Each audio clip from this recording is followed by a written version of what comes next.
Welcome. I'm Valerie Redhorse, and we're here today with the American Indian Registry of the Performing Arts. Today we'll be meeting 3 guests, all members of the registry, all professional actors. But before we meet our guests, I'd like to explain briefly how the registry functions. The American Indian Registry is a central registry for all North American Indians, which includes both Canada and Alaska, of members of the performing industry. It also includes technical personnel as well as creative people such as dancers, singers, actors. And our purpose is to encourage the industry to employ Native American Indians in both technical and creative aspects. We also are attempting to bring about a change from the old stereotype we feel old Hollywood created. Now let's meet our guests. First here we have Gary Farmer. Gary is an actor. He has recently completed quite a few feature films as well as guest star roles on China Beach and Miami Vice. Next we have Wes Studi. Wes Studi has done many feature films, most recently which was Dancing with Wolves, which was produced by and starring Kevin Costner. And at the end here we have Saginaw Grant. Saginaw has been in feature films and commercials, and he is also a tribal dancer. So let's start talking with Gary. Gary, tell us a little about yourself, what tribe you are from, how you got started in the industry. I'm from the Mohawk, well, Six Nations, which is, my mother was Mohawk, my father was Oneida. And the Six Nations are those 2 nations, as well as the Onondaga, Cayuga, Seneca, and Tuscarora. And they formed a confederacy back around, some believe, as early as the 11th century, and based on peace and common pursuits. And my folks are pretty well from around New York State, Southern Ontario, along the St. Lawrence River, I see. Central Eastern United States. And I got into this business, I suppose. I grew up in a city, Buffalo, New York, basically my kind of youth. And I used to hang around the theater. We used to always hang out around this theater. And we used to call it the Cubby Hole. And every now and then he used to bring us in and put us on stage and try to make us do performing. And that's my first exposure to the performing arts. But I eventually got into it through a more visual means, through photography and studying motion picture production. Oh, really? So you have some experience behind the camera as well? That's where I started, yeah. I never thought of myself as an actor for years, until the first gig I got out of school was during the 1976 Olympics, which was in Montreal at the time. And by that time I had moved up to Toronto, and that's where I got my exposure to primarily the theater for the first 10 years. So how did you make the transition into professional television and film as an actor? I think it's just well, I was a professional theatrical actor for those 10 years, and I think it was a natural transition to I always felt once you had accomplished I really worked hard at the craft of acting, and eventually just moved into television and film. It's a natural extension, I think, for an actor.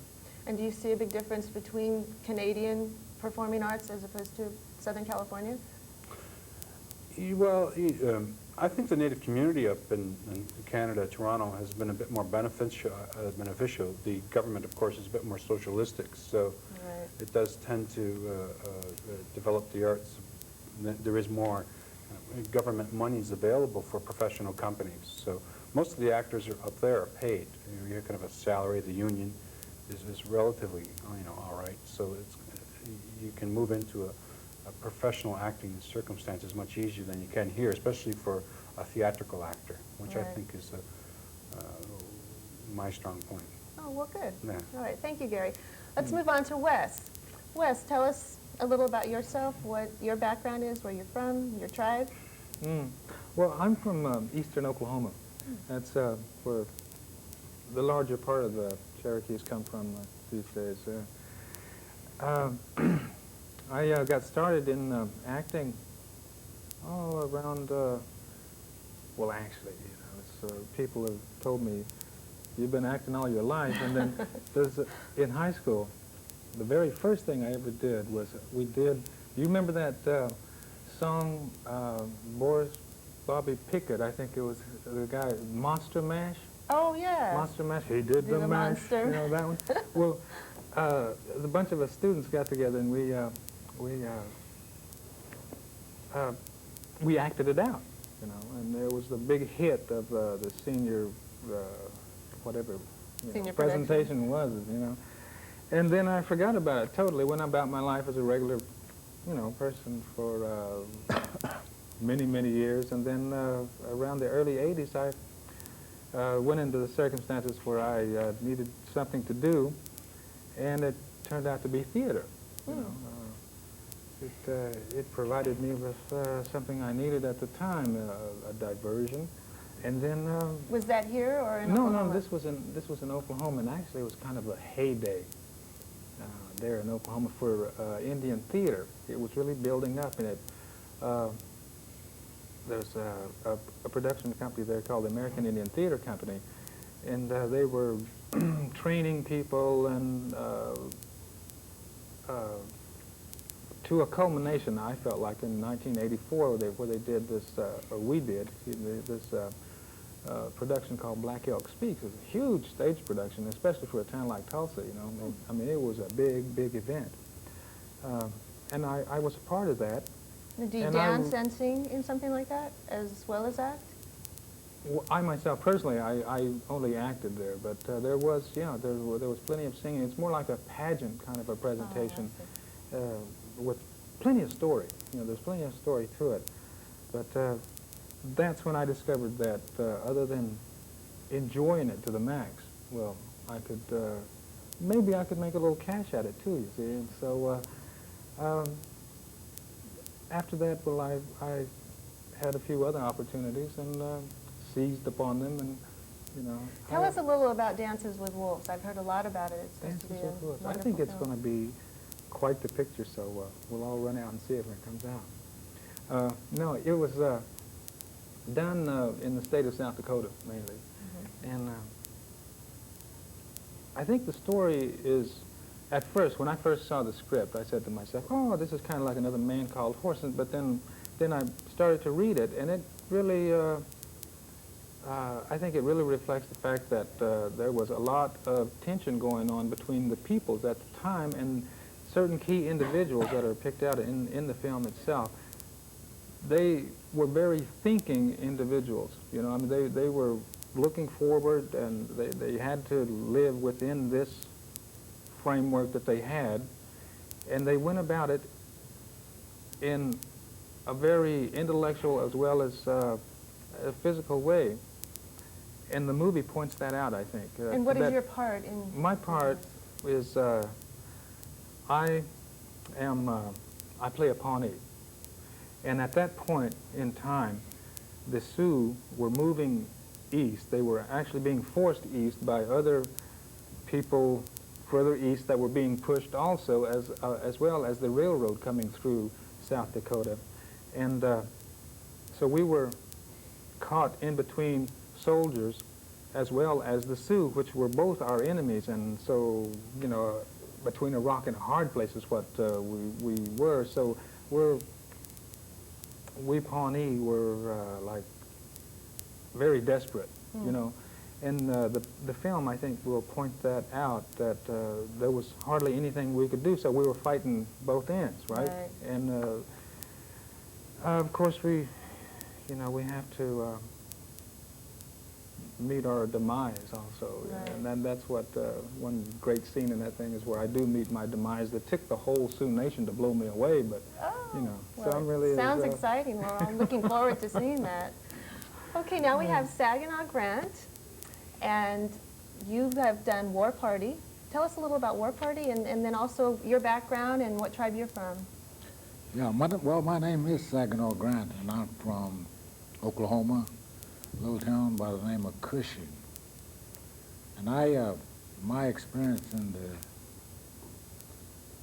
the theater, or in film, if you will, began just about 7 years ago.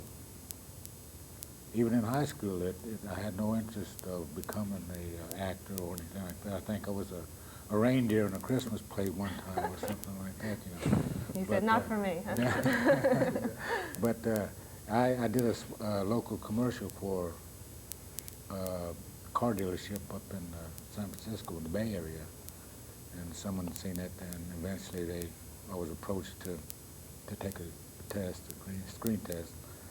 And the way I got the role in War Party was that I guess I had the look of the character they wanted.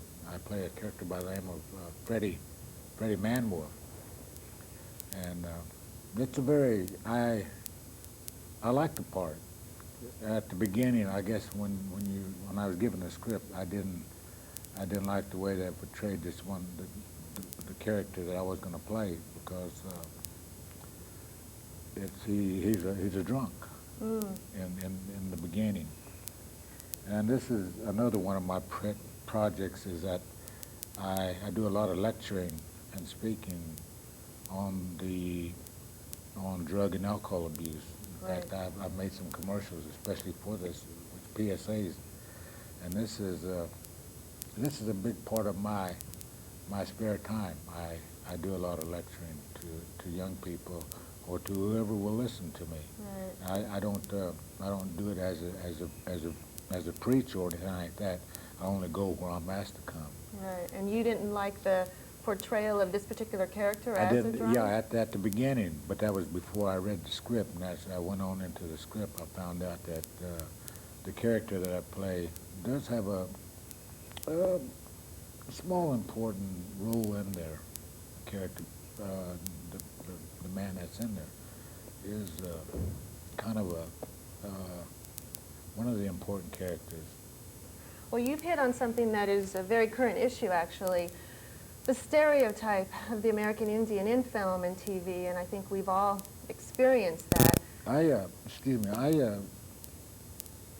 really enjoy doing the work that I do in a way that, and Gary, I met Gary over in Munich, and the way that I see Gary and the way that I conduct myself is that I believe we're, in West too, we're presenting a different image to the non-Indian population now, in the way that we carry ourselves, in the way that we were able to show our ability, our talent. Mm-hmm. And this is something that I really feel is beneficial to me and to my people. Right. And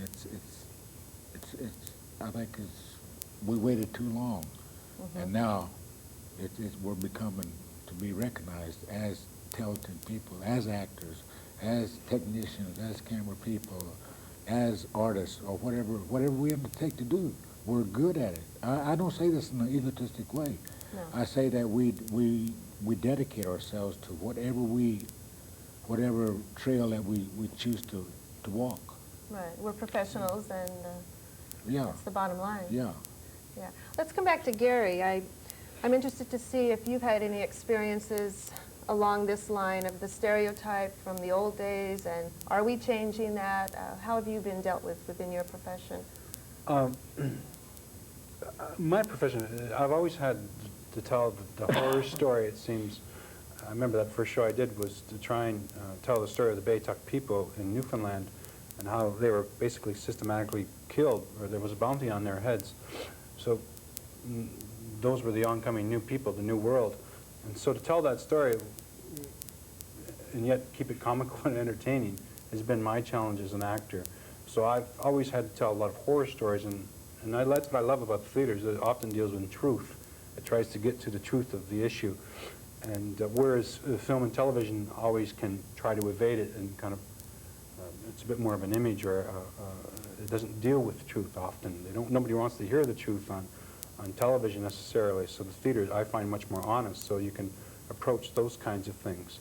But I've had, throughout my career, many circumstances, although I kind of visually don't appear, I suppose, as a stereotypical image of a Native person, so often I haven't been faced with the type of oppression that many of our Native actors have faced. I've had, what I considered you as well, Valerie, have a kind of a multi-cultural look, so they don't actually always throw us in that same can, Right. but of worms. But I've had an occasion or two that I remember most, and I did a commercial once for a political party up in Canada, which has always been kind of thought to be the People's Party, and it's kind of a three-party system up there. And I was to play a Western farmer, and when I arrived in British Columbia, I was, I hadn't gotten the sun yet, and I kind of get really dark once they hit the sun. That's often how it gives me away as a Native person, is my skin tone kind You're of gets tan. nice. I get really bright and kind of glowing, like, you know. And I had this commercial to do this for this political party, and I had to jump off this tractor, and it was to speak on behalf of the farmers, which oddly enough is my last name, but I had to, you know, it was kind of a, well, I forget what you call that commercial when you speak on behalf of, you know, that type of commercial, which I usually don't do. I don't do any kind of other, you know, I only do kind of social things that make people think about. I did an AIDS commercial, and I did this one for a political party because I kind of believed in them, that they could affect some change. But once they found out that I was a Native person, I kind of jumped off my tractor and put my arm around my non-Indian wife, and they actually cut and sent me off to the makeup thing and tried to put Tried to make your skin me white. a little Oh, whiter, that's you know. funny. And then next thing I know, the producer and director and this political party head took off in a car for about 45 minutes. And when they came back, they said, "Look, we're doing a whole new campaign directed at the Native community, and we want you to be our man," you know. And we're going to have to stop shooting today, you know. So that was a real setback for me as a performer to actually. That was the first time that I was ever faced with some kind of form of, you know, racism, you know, Right. that I couldn't, that a Native person in Western Canada couldn't be considered to be a farmer, didn't have it together enough to do that kind of thing. So I've always been fighting that kind of thing, I think, in my own career, and I think that's why I do what I do, is because I can communicate through that level, trying to cut through that and get to the truth. And, Right. you know, our history in this country, North America, is filled with non-truths. No one's ever, our whole perspective of what we've learned in school and what we hear on television and radio has always come from a non-Indian perspective. We've never had an Indian perspective on that. And I think we're in that whole wave now of being able to deal with that realistically. So I'm looking forward to the next 20 years. Well, good, good. You know, as an Yeah. actress myself, I actually had a casting director once ask my agent, when they found out I was a Native American, if I had a telephone, was I a drinker, and would I show up on time or would I be late? Yeah. So I'm making an attempt to change those stereotypes, definitely. Wes, tell us a little bit about your experiences and how you feel about the stereotype within the industry. Yeah. Well, I think it's changing. I do think it's changing, and that's based on what I saw happen once on a pilot I was doing. There was a second unit director there that we had some pickups to do there, and he was telling me how he wanted me to move onto the set. It was a, you know, shoot 'em up, bang bang. We're in the town and blowing it up, and I'm the only Indian in this group of deputies that were doing something, that were cleaning up this town. And so he told me, "This is how I want you to move." He says, "I want you to get low down, like an Indian, you know." So, and that kind of took me aback for a second. But then, what makes me know that things are changing is the fact that there's another white person over here looked over and said, "Well, heck, why don't we just give him the job?" You know, second unit director. You know, so you know, that's, to me, I took that as sort of an indication that you know, it's not everyone that shares that same kind of feeling that's stereotypical about Right, us. that And, all Indians walk low down. oh, walk low down, low, yeah, right. Come sneaking up behind the bushes and all that stuff. Yeah. Right. Saginaw. Let's move on to some other questions here. Tell us about any future upcoming projects you're working on. Anything we need to look forward to? Well, there's some, there's a few projects that may take place, but in this kind of business, you know, you never know what's actually going to happen until it starts happening. You hear a lot of rumors and a lot of stories, but I'm really involved in something that may take place in Oklahoma about a very big ranch owner there. This happened about 10 years ago, 9 years ago. It concerns a murder, actually, of this rancher. His name was Mullendorf. But I do have a project that is for sure in '91. I've done some work over in Europe, theater, and I'll be going back over there in '91, which will be the 40th anniversary of this big theater over there. You know, and talking about Europe, I find that the people over there have a greater interest and a greater respect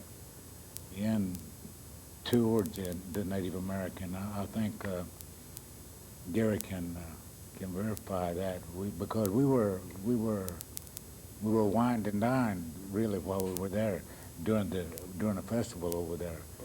And But do they tend to have a storybook view of us as we were portrayed in the olden days, so to speak? Feathers and riding on horseback? And well, they had that perception, but also they don't, they think of us as people. right, they have a respect for us. Really. I mean, there's a lot of the people that I met, and I spoke in universities over there, a lot of people that I met showed me great respect, almost like a nobility, really. I see. I mean, that's really nice, true. yeah. And it made me feel very good, and it made me fall in love with that country. You know, I mean, not because of the way they treated me, but their outwardness to me. I mean, they were honest with me. They asked me not silly questions. You know, everything they asked, they asked in sincerity because they wanted to know. And they accepted you as a person, not Right. necessarily As an equal. Yeah. In fact, they even put me a little bit above, like I said, you know. Right. And it's the way that a writer, whose name is Carl Meyer, has written many books about the Native American, but he's never met one, nor has he ever been to the United States. Oh, that's But interesting. what he pictured in his own mind, and maybe his philosophy of the way that he lived his life, he felt that it was Native American, and he was able to write these stories. And then he died back in the 1930s, but the time of his writings, it was very unpopular for you to be on the side, if you will, of the Native American, but he didn't care. And now it's almost compulsory for every German youngster to read his books, and everyone has read his books. You know, so he's very well thought of, especially in Germany. And like I So said, he was a great inspiration to you. yes. Yeah, good. Gary, why don't you tell us what you have planned coming for the future, if we need to look out for anything? Well, on the other network, there's a TV movie called Sparks coming out, where I play with Victoria. I don't play with Victoria Principal. Play with Victoria. We work together Right. along with a lot of other actors, so that it's kind of she's the mayor of Albuquerque, and I'm a kind of a detective character, which is be fun to look for. I'm going to be teaching at the American Indian Registry. Oh, yes. Tell us about the scene that. study class, which is it'll be great because it'll be for me. It'll be the first time to be a group of talent from this area, and I'll be able to work with them, alongside with them, and I'm really looking forward to that. So we're going to be exploring a lot of modern and contemporary drama, and I think generally that we're I think it's time that we begin to motivate our own people to begin to write. Although we as actors have had a wave of popularity, I think, in the industry, it's still, again, I think it's time that the impressions of Native people begin to come from our writers. Our own people begin to write and get involved in the industry from a directorial point of view, from a camera point of view, from a writer's point of view, and I'm looking forward to that. So I'm Working always with the trying to young inspire people. that. Great. And basically, I spend a lot of time developing community radio in communities in my area, as well as always visiting and participating in community radio around the country. Great. We'll look for that. Very quickly, Wes, anything Can we I need to- take your class, Gary? Can I take your You've class? got your first student. Also, we should mention the Oh, yes. The 14th, Briefly right. mention the The 14th, the registry is sponsoring a fundraiser down in Bell Garden, though I don't actually know when or where that is. On the 14th, and we'll have acts such as Gary here, and fashion show, some theater, and Lots of fun activities. yeah, a comic, and I get to MC the thing. Great. We'll look forward to that. If anyone would like information on any of the upcoming activities or anything we've spoken about, please contact the American Indian Registry, which is located in Hollywood, and the phone number will be shown on the screen at the end of the program. We thank you very much and look forward for future upcoming shows we'll have.